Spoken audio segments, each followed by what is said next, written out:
Hi, I'm Graham from MatchMedics and welcome to our podcast, Doctor Diaries, Adventures to Ireland, where each week we have a doctor come on to tell us their own personal story about relocating to Ireland. Great. Well, thank you, Rick, for coming on to our podcast, Doctor Diaries, Adventures to Ireland. I have to admit, this is one I'm really looking forward to because you've got quite the story to tell. I feel you may not agree, but I think it's quite an interesting path that you've brought us on. So I'm going to start with your intro, and please steer me if I'm off here. But qualified, born and bred in Bloom, finished your ComServe, came across to Ireland, sort of got a feel for the emergency medicine space within Ireland, decided to go back to Bloom to do your surgical training, then returned however many years later. Now you've been here about over 10 years and currently practicing as constantly 10, and now practicing as a general surgery and laparoscopic surgeon in Kilkenny. I am. Have I got all that right? Anything I'm missing? In a nutshell, yes. In a nutshell. What a journey, and the fact that you've come and gone twice now. A lot of the more junior doctors will certainly be able to relate to that piece of leaving SA straight after their ComServe and feeling out, other opportunities for themselves overseas. Would you mind if we can go back into your mental cabinet and bring us back to that time? What prompted the first thought of moving across to Ireland way back then? I never had a thought, to be fair. Okay. I got a phone call of a friend of mine asking me, after my ComServe, I wanted to go into surgery. I kind of had a post-semi set up for that. Okay. And he rang me and said to me, look, are you in the mood for a bit of adventure? I said, sure. Will we go over to Ireland and go and, do emergency medicine over there? The contract's for 6 months, and then we'll come back, maybe with a little bit of cash in our pocket. And I said, sure, that sounds great. He had unexpected circumstances, so he had to stay behind, so I came over on my own. Okay. And 6 months turned into 2 years. Okay. Wow. And in that time, where did you try it? What hospitals did you get to I started experience in Cork. Okay. In COH, was in the emergency department there for 6 months. Then went up to Cavan General Hospital. Was actually there 6 months in emergency department, 6 months SHO in surgery.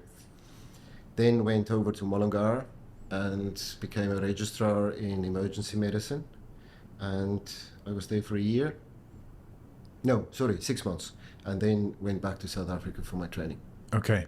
And was that the ultimate goal, to get onto the training scheme? And was it not a possibility for you here in Ireland at the time? No. Is the long and short of it. When I rang my old university and asked about surgical posts, saying that I did apply 2 years ago, they said, no, there's still a spot open. Went for my interview, and so I got that. So I never actually really, at that point in time, looked to do surgery. Okay. Because my then girlfriend, now wife, was Irish. I tried to apply for radiology. Okay. And didn't get that. And so the surgery was, I did say, look, I'll try for that. And if I don't get that, then I'm going to go and do my training there, and that's what I did. Okay. So did you meet your now wife here or back in SA? Okay. And then how did that conversation go about going back to South Africa to do your training? I think she kind of always anticipated that was going to happen. Okay. One thing, South Africans are very bad at hiding stuff. Okay. We're kind of very upfront. Yeah. So I've always been upfront that that's what I would like to do. Okay. And if the opportunity arose, that I will take it. And she was happy enough with that. Okay. Yeah. So how did she find then the reverse culture shock going to South Africa? I don't know. I'd say it was a culture shock, yes. I think a lot of perceptions that she had was changed. Okay. Things that she had in her own mind, what it would be like, that actually wasn't. Things that she was taught that wasn't like what she was taught. But I think all in all, she enjoyed it. I think Bloemfontein was maybe a little bit, we're a very Afrikaans society, or it used to be at that time. And, you know, people are very conscious to speak English when the night starts out. But later on in the night, when the stories become loud, people tend to forget. And you then have to steer them back and say that, look, she can't understand Afrikaans. Now, she picked up a couple of words, but so I think that for her was a great barrier. Okay. And so hence she was there for 6 months, and that was it. And then she came back, and it was kind of a back and forth. Okay. Especially with my son was born then, so it was a bit of a back and forth. Okay. For the remainder of that time. And that was the guts of 5 years was the training in South Africa at the time, was it? Yeah. Yeah. Okay. And bring us up to then that final day of your specialist training. The plan was ultimately, because the family were now here, was to come back to Ireland. How did you transition back into the system? That was really challenging. I came over when I finished. We used to live in a small village called Balagna, which is about 8 miles from Cavan. Sure. Couldn't find a job. Okay. And was this as a registrar or a consultant? Well, I initially tried as a consultant, but you had to apply for specialist registration. Yeah. Which took way much longer than I anticipated. At the end of 6 months, I still didn't have my registration. Okay. And at that point, I basically was sitting at home for 6 months, playing, pitch and putt golf. Okay. Looking after my son, and then got a bit frustrated with the whole scenario. And I literally emailed Mediclinic, which is a private hospital group in South Africa, and whether or not they have posts available. There was one in Tsenin, which is in the far north of South Africa near the Kruger Park. And I applied for that, got that job, and October, after finishing, went back and started my own practice in private medicine over there. Okay. And again, the mix between locations and dividing the family for a portion of time to get to that ultimate goal of practicing as a consultant here. Well, I tried really hard, to be fair, to convince my wife that that's a good place to go to. Sure. It's much more of a cosmopolitan area, so language wasn't a problem. There were a lot of English-speaking people there. She actually did quite enjoy it. We had a really good time, but there's just something about this island she was never going to let go. So the ultimate goal was always coming back. And I was there for 2 years, and in that 2 years, I got my specialist registration eventually. Right, okay. And so when I did say that, she said, look, that's it, so we're coming back here, right? I still tried to get her to stay there because things were going really well. Practice was doing very well. Life was great. But she wouldn't have been happy had we not come. My son was starting school at the time, and so education for the kids was a big factor in thought. Sure. When we originally came back here then, or when we then came back, and that was the last time. And from then on, we were just here full time. Okay. And then your first consultant job then here in Ireland, talk us through how that came about once you got that specialist registration. Still couldn't get a consultant's post even despite that. Okay. I then applied for a registrar post in the Beacon Hospital. I got that. And so I commuted from Cavan basically to Dublin for that. And I did that for 3 months. And then I basically applied there was a private hospital at the time called St. Francis Hospital in Mullingar. And they had a new owner took over, and I applied for a job there. And so he employed me as a full-time consultant surgeon there. And that's where I went. I worked there for, I'd say, the good guts of 6 months. Things didn't really go well, to be fair, and then started doing locums. Okay. And I did locums over the whole country almost.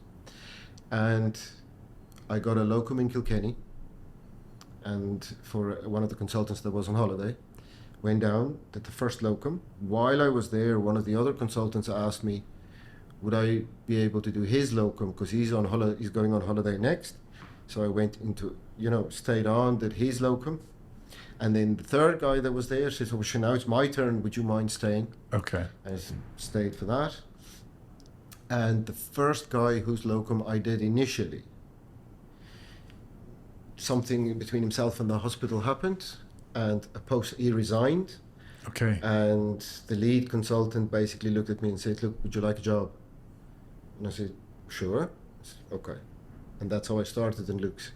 Amazing. Okay, so you're really quite a struggle when it came to that initial consultant job hunt, and you were putting yourself out there in many places as you could, and then, to a degree, put yourself in the right place at that right time to get that spot. I would say that was pure luck initially, I thought. And if it wasn't for that lead consultant, he did a lot for me. Can I say his name? Sure. Yeah. So it was Professor Paul Balfe. Okay. He honestly, for him, I can honestly say he's the guy who made it happen for me. Okay. We're all, when you join the hospital, you're given a locum contract, and he insisted then that my eventual locum contract became a permanent contract. Okay. So he was your internal advocate. He was your champion to say, we need to get Rick on. He introduced me to the college, where we eventually ended up doing lectures. Okay. And he introduced me to most of the guys that I know today. Okay. That's in the college, and he played an integral part of my connection to the Royal College. Amazing. So one individual can have such an impact on someone's trajectory, whether positive or negative. But luckily, in this case, it was the making of your time here. Yeah, and when he retired when COVID started. Okay. And that was a great loss for us. At the time, all departments were moving towards 6 consultants, 7 consultants. We were only 4. Okay. And to my knowledge, there's still only 4, which means that you had a heavy burden of emergency work, after hours work, and it's a very busy hospital. So, it was hard going, great work. Wouldn't give that up now. Sure. At the time, but life moves on, and you have to move with the times that suits you. Yeah. So bring us then up to the next moving on to Even following that. So in 2021, I'm not a politician. I don't do politics. I want to do my work. And if I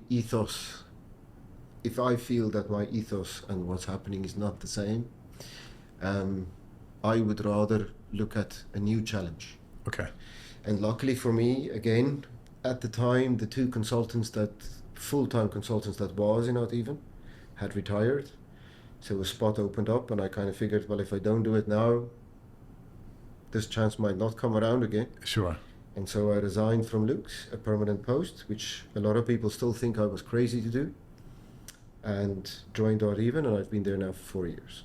Amazing. And tell us, what difference have you found going from public to private in the Irish health system? I don't think I'm at risk of an MI very shortly. Okay. I think the approach to work is different. Oh yeah. The approach to work suits me better. I am more in control now of what I can and cannot do, when I can do it and when I can't. I determine how much work I want to do, how many hours I want to put in. Not that there was ever a barrier for working more in Luke's. Organizational elements of the service was just more challenging. Okay. I am now fully in control of that. So for me, that's a big plus. Sure. That's, I'm sure, quite empowering too, that you have more control over your time and you can be selective in terms of the work that you do. Yes. And so I'm a not for work, so I work a lot, and that just makes me happy. Okay.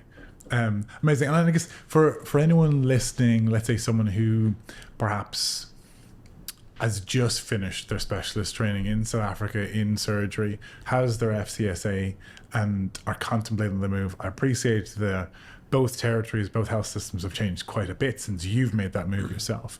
But bring yourself back to that time. What advice would you like to have gotten at that point that might have helped that initial consultant job hunt go smoother, that might help someone now? Well, I can use a gentleman that's down in Limerick. His name is Jock September. He's a fully qualified general surgeon. We know Jack well, yes. Yeah. And he is struggling a bit to get into the system. Surgery in Ireland is a very popular speciality, so spaces are limited.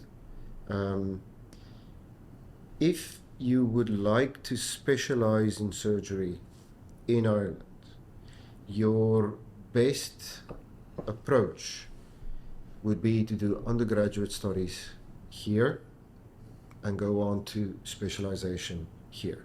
Okay. That's the easiest path. If, for instance, you are a guy that just finished ComServe and you're coming over and you're contemplating surgery, then the same pathway will apply as for everybody else. You can apply for an SHO job in surgery. You will be an SHO until you're signed off by a consultant to move on to registrar level. And you are then at that level and you have to pass all the exams. And when you are fit to do the final surgical exam, you will be signed off by a consultant as being fit to do the exam. And once you complete the exam, you can apply for specialist registration. Okay. But that process, there is no specific time to that. Sure. Yeah. That can take years to accomplish. And same, I guess, goes in South Africa. What probably has changed quite a bit since your time moving here is accessibility to both programs. Yeah. So Ireland has, and feel free, Rick, here to correct me if I'm wrong here, but Ireland has become a lot more accessible to what's considered IMGs, so international medical graduates, whereas perhaps it's gone the opposite direction in South Africa, where it's become a lot more selective, a lot more favouring particular demographics over others. Those listing in South Africa will certainly be able to confirm that, because no doubt they'll have gone through those experiences. What would you say to someone seeing that shift now, given how the health system in South Africa has changed quite a lot since you moved the last time round? What would you say to a junior self, a junior Rick in present day in 2025, who's considering, what am I going to do after my ComServe? Is there space for me here in South Africa, or should I be looking elsewhere? I think one of the key things is, do you have a family or not? Are you on your own or not? The big difference, which I still envisage is the same, if you're lucky enough to get a specialist training post in South Africa, if you are going to go to Cape Town, or are you going to go to Johannesburg or to Bloemfontein, you're going to be in one place for the whole of your training. Yeah. You might do a little bit of satellite services in surrounding hospitals, right?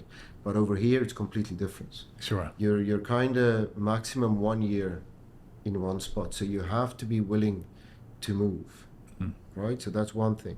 If you have small kids, it's not usually a big problem, but it becomes a problem when your kids start going to school, especially if it's secondary school. Yeah. Then moving becomes a little bit more of an issue. Okay. If you have an interest in surgery, you've just finished ComServe, you will always, in most places, will start out in the emergency department. And that's a good way to get to know the Irish system. Sure. You get a good feel of what patients are like. You get a good feel of what the running of a hospital is like over here, and the specific systems within a hospital that make up that particular institution. And you can ask around, people are usually very forthcoming, and you can ask them, look, which hospitals are pro-surgery and you can apply there. And then kind of get to know the consultants, get to know, again, the whole surgical system over here and how that works. And you can always ask where would be a good place to go next. If you become a registrar at one point, if you come closer to finishing up, the specialist registration would require you a fair bit of time in a tertiary or a level 4 academic hospital. So those are the ones that you should aim for to apply for a job towards the end. You know, when you feel confident and you feel that I'm ready to take the next step, then those are the hospitals, and you will rotate then through different departments as you would. In my training, we also rotated through different departments, and that's what you will do, and that will mimic then the last bit, to be able to tick all the boxes to say, yes, I've been to this department, I've done this, I've done this, I've done that. Okay. And talking about differences again, and this case, differences in patients. I know surgeons in South Africa will do a lot of trauma surgery, which is, again, perhaps not as common here in Ireland. What's the major patient difference on the surgical field between the two locations? I wouldn't say you do less trauma over here. You do a fair bit. Okay. It's just a different kind of trauma. Right. Well, talk us through that. So over here, you have a lot more road traffic accidents. Okay. If you live where I live, there's a lot of farming accidents. Okay. In South Africa, you'll have penetrating trauma. Okay. Either stab wounds, gunshots, that type of hard type of trauma. But there is enough trauma here, you'll never be shy of it. Okay. And there is a new move towards trauma surgery in the country, that it's becoming more of a specialized area, and so there are hospitals designated now as trauma centers. Okay. And if you have an interest in that, you can apply to those centers. And a lot of the times, you know, you'll be sent off to do, a lot of the consultants who do trauma did a trauma fellowship, for instance, in America, in one of their big trauma centers. And the ultimate goal, I would say, is that trauma will become a subspecialty here. Okay. And I think that's what surgery is moving towards. Okay. And you see that as a positive change? Oh, yeah. Yeah. And it's certainly a growing trend across all specialties, in that there's more super subspecialist areas being developed as the sort of the population and their illnesses change and their injuries change. That's a dual-edged sword, I would say, because if you live in the city, probably that applies very well to you. If you live where I live, you'd want more generalists. Okay. In a level 3 hospital, you need, I think personally, well-trained general surgeons to provide that service. Sure. You will overburden your big centers with things that can be done in level 3 hospitals, meaning, you know, your county hospitals. Sure. Okay. Which is not necessarily the best for patients. Sure. But that's one of the things that, if you're looking at a center of excellence, which we do have, you'll find all these subspecialities. But when it comes to Model 3 hospitals, if you're the general surgeon, you're a true blue general surgeon. You're the neurosurgeon, you're the urologist, you're the plastic surgeon, you're the colorectal surgeon, you're the HPB, you're all of that. Okay. And so I think that's personally what I like to be. Sure. Everybody might not like that, but I think there is a big demand for that. Okay. In Ireland. Right. Okay. So if you then, putting your employer hat on here, or head of department hat on here, if you were looking for a junior, ambitious registrar, let's say in South African terms, you know, medical officer grade 2 or grade 3 in general surgery, what type of experience are you looking for them to properly settle into working in Ireland? I think South African doctors in general, when you finished your community service, you have a fair degree of expertise, you know, experience in a lot of things. Yeah. Especially if you were in a more rural community setup, where you basically were everything. So for me, in terms of experience, if you know how to assist in a theatre, you don't have to be great at it. If you know kind of how a theatre is set up, you have to have an interest in the field. You have to have a devotion to your work. And if you are good with your patients, or courteous and professional towards your patients, I will take you. Okay. I think the experience bit comes. Yeah. It's the attitude you and must want personality. it. Yeah. Okay. Yeah. And we're dealing with staffing this for quite a while myself. Yeah, I feel it's something that you're born with. It's the staffers are quite hungry to go after opportunities that they're set on. So you'll rarely, again, you might have come across them, but you'll rarely come across a work-shy South African when it comes to any specialty, really, when they come across here to Ireland. And that is perhaps what a lot of the junior doctors find is the big culture shock is, as you mentioned, they've exposure across a whole variety of specialties, and then they go into one and they're having to pinch themselves to say, oh, hold on here, I'm the emergency doc, I'm not the surgeon, I'm the anaesthetist and the obs-gynae all in one. I'm in my lane and there's other specialists to lean on there. So that's quite a big thing we find our junior doctors finding is a bit of a struggle perhaps when it comes to settling into the system. But as you know, you've no doubt plenty of experience managing that. I think the big difference is that over here things are a lot more governed, a lot more monitored, and a lot more rules apply to a service, more than what you would have been used to in South Africa per se. Okay. Now that can be a good or a bad thing, but I think that's what you challenge. That's what you struggle with initially. Sure. And patients here are a lot more informed than patients might have been. If you think about rural patients in South Africa, they might not be informed at all. Okay. Right? And do you find is that a positive or a negative? It can be either or. Sure. But it makes sure that you know your work, point number one. Yeah. But it also forces you that when you provide informed consent, that you have to provide everything that's available, because they will ask you. Yeah. They are more likely to have Googled this before they come and see you. Yeah. They're not. Okay. So I test you to make sure that you are always up to date. But that's a good thing. I don't think that's a bad thing. Yeah. And you can have a conversation at a completely different level. When you start explaining to patients, look, I'm going to cut off your leg, right? As an example. Yeah. That's maybe a bit harsh of an example, but in South Africa, Sure. You're going to tell the guy, look, we need to cut off the leg. Okay. Here, you're going to say, look, we need to amputate the leg, and this is the reason why, this, and the other.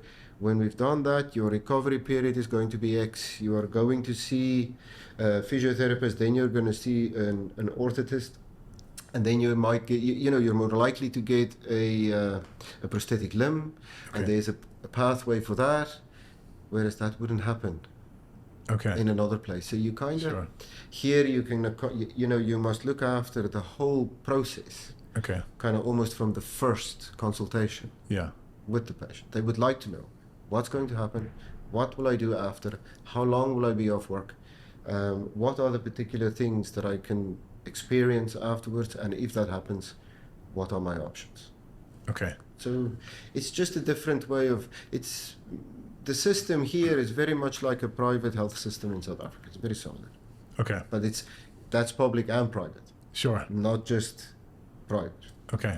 So again, how lucky we are here in this part of the world that we get that level of care and that level of, I guess, respect for people's interest in knowing the extent of what's ahead of them when it comes to their whole patient journey. I do. Yeah, people don't always realize how lucky they are here to have what they have. But, it's there for them to use.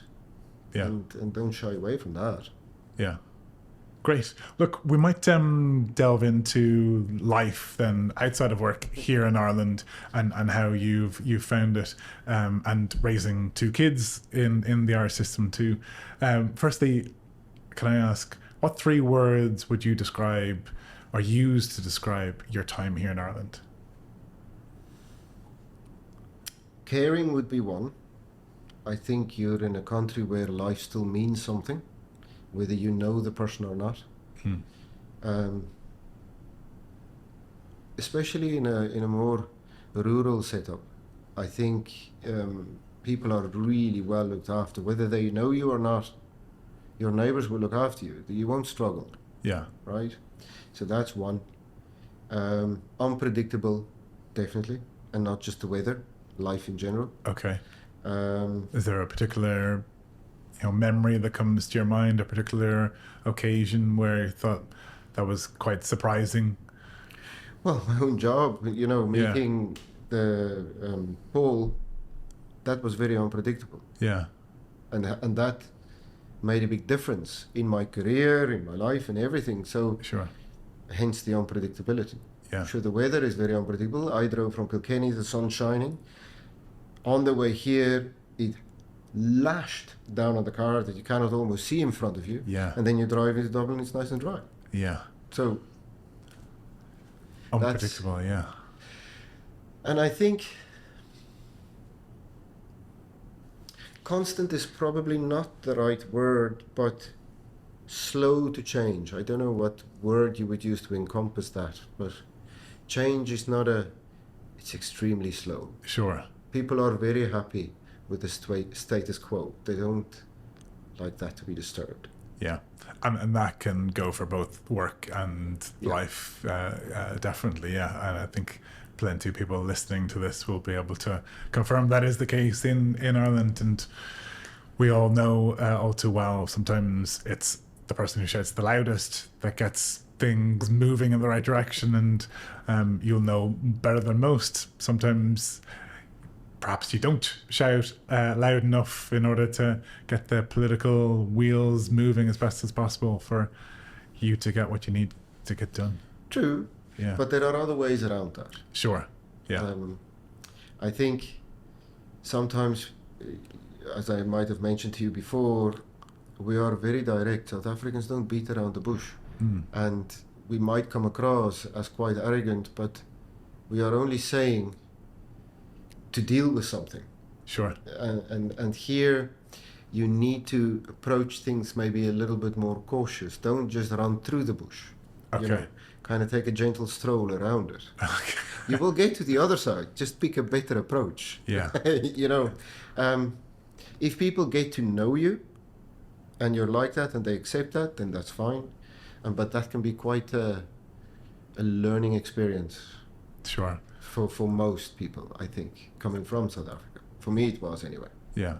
So how did you then break into, because this is a big thing for a lot of doctors, wherever they're coming from, it's breaking into the Irish community. Of course, there's pockets of Pakistani or Indian or growing American community, obviously quite a large South African doctor community. What would you say is the best way to ingratiate yourself into the wider community? And do you also lean on the South African community here? I cheated. Okay. I married an Irish woman. Yes. Okay. So you found so your way in the back door. Yeah. That was a great help. Yeah. So you're giving dating advice here. I don't know how to answer that one. But for me, the fact that my wife is Irish opened up a different set of doors for me. Okay. All right. I think Irish people are very family orientated. Sure. It's hard to break into that group. If for South Africans, we are more, I would say, friend orientated, because it's very rare to find 7 kids living in the same village. Here you can easily find it. Okay. Yeah. And those 7 and the family would do everything together. Yeah. Plus, it's very rare that, not very rare, you get used, it happens more often, I think, now than maybe before, but people here don't host in their houses. Okay. Yeah. They tend to go out somewhere. Yeah. And meet up somewhere. Yeah. Whereas we are very house hosting people. Okay. We like to invite people over to our houses, bring them in, have meals in the house, that type of thing. Okay. Now, if you're lucky enough, like myself, I have a great set of neighbors. Okay. So that is, we tend to do that a lot. So that has changed a bit, but I don't know if that's in the city. That's my experience in the country anyway. Okay. So head to the country to get knee deep into the local community is the advice. I think Kilkenny is one of the communities where they're so used to tourists Sure. that somebody that sounds different, it's not that big a deal. Yeah.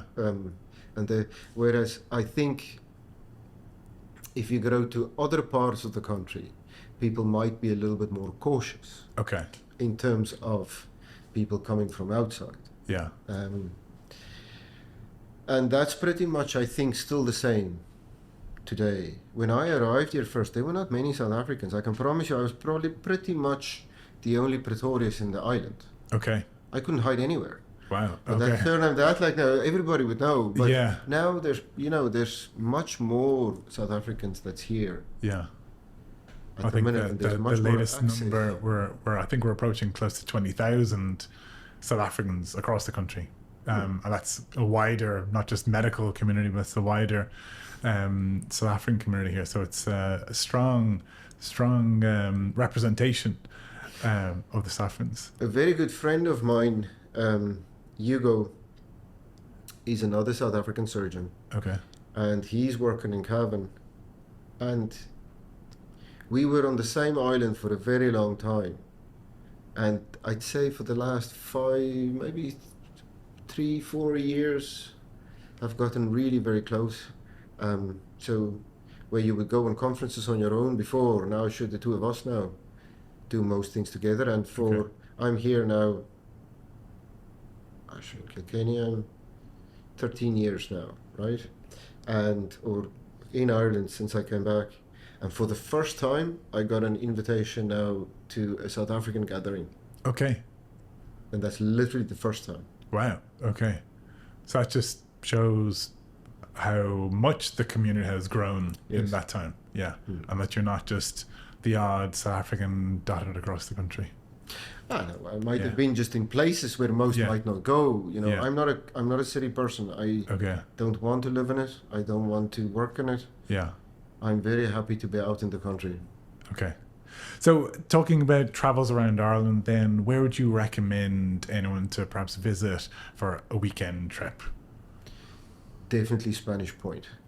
Yes, I'd fully agree with that. Yeah. You can go down to, is it Castle Gregory, that part of Kerry? Yeah. Definitely see Killarney. Definitely do a tour of West Cork. So a road trip around the south and southwest and all the way up to the west. Yeah. I choose sunny. I like sunny areas now. Okay. Now I've been up to, Portrush, up Giant's Causeway. Yeah. That's really lovely to go to too. Yeah. But I tend to go where there's sunnier parts. Yeah, fair enough. Like most of us. Tell me, you may not have the answer to this question, but I have to ask you: where can I possibly get bunny chow in Ireland? Bunny chow. Bunny chow. I have not heard of a single place. Bar you make your own. Okay. Yeah. Okay. Now, if you want the spices, you just go to any Asian spice shop. You find them there. Okay.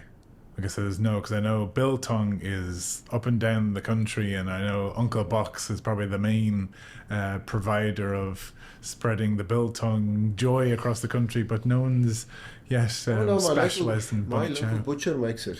Okay. So I get a fair amount, but I make my own as well. You do? Okay. Wow. My wife bought me a biltong box, so I'm very happy out.